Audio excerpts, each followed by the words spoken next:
today, we're gonna be showing you how we fix fractures, joints. This is just a manufacturing facility.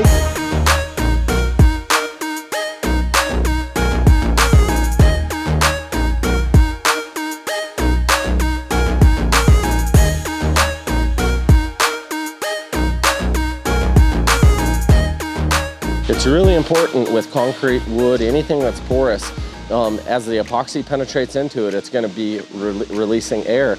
And if you were to pour a big flood coat into a floor like this without sealing the slab properly, you just have a bunch of air bubbles and issues. So watch how we skim coat this after we get really smooth transitions and joints.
So I've mixed this for just over 2 minutes, and now we're gonna be adding the gray. You don't have to wait, you can, but I do prefer to add color sometimes while it's mixing. You're just so much less likely to ever get any on the sides of the pail that are uncured or little tacky spots.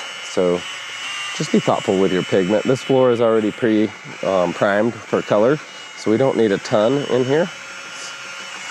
You guys at home, you'd probably be putting 1 to 2 bags in this coat, and it'd be the 12 ounce, or into this kit, and it would be the 12 ounce bags.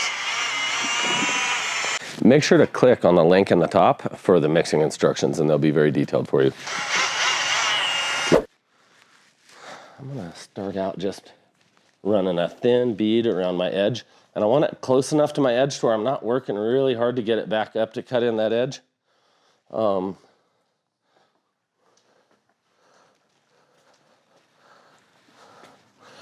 So much of your time on these floors has everything to do with edges too. It's crazy how much longer it takes to do an edge than anything else.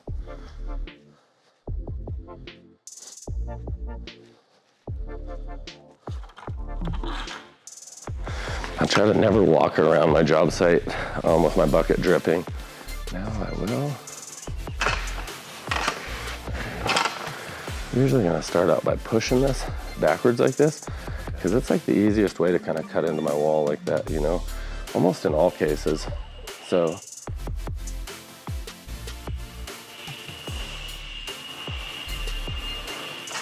I'll usually run everything this direction, like pushing, then I'm gonna go exactly back the opposite way, and I'll swipe all of my excess back out of all those, you know, where it built up.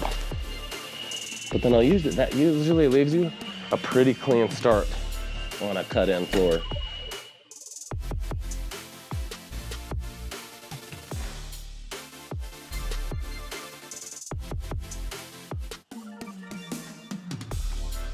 Got to introduce you guys to Adrian here. He's one of our awesome new members of our team, and he's going to be a good example of a high-quality epoxy installer you guys will be able to come and learn from in classes.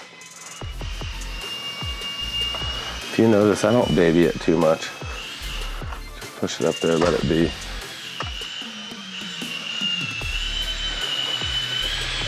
Kind of just try to get a feel for how the product flows. Move at a nice, steady, smooth speed. Watch that bead.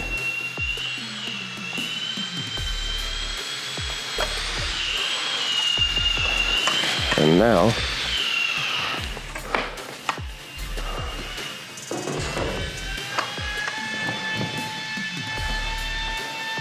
see, now I'm angling it back and pulling it all right back out of there. And I'm not touching my wall at all because I don't want to knock drywall down into my actual epoxy. So I'm trying to just keep it like a ½ inch from that wall, but not quite on it. And I try to keep a steady speed too, because I don't want this squeegee to sink all the way down to my base. So, you know, and squeegee the floor totally clean. I'm gonna give this off to you, and then I'm gonna go grab the cross roller and I'll start following you with a cross roller. And then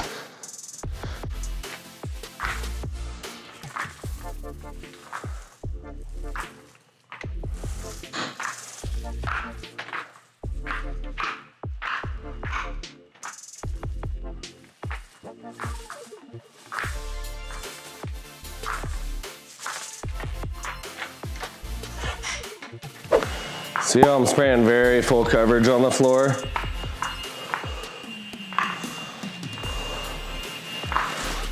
Trying to make sure there's no little voids or big pools or anything. Just very even, but very 100% covered. Very much 100% covered.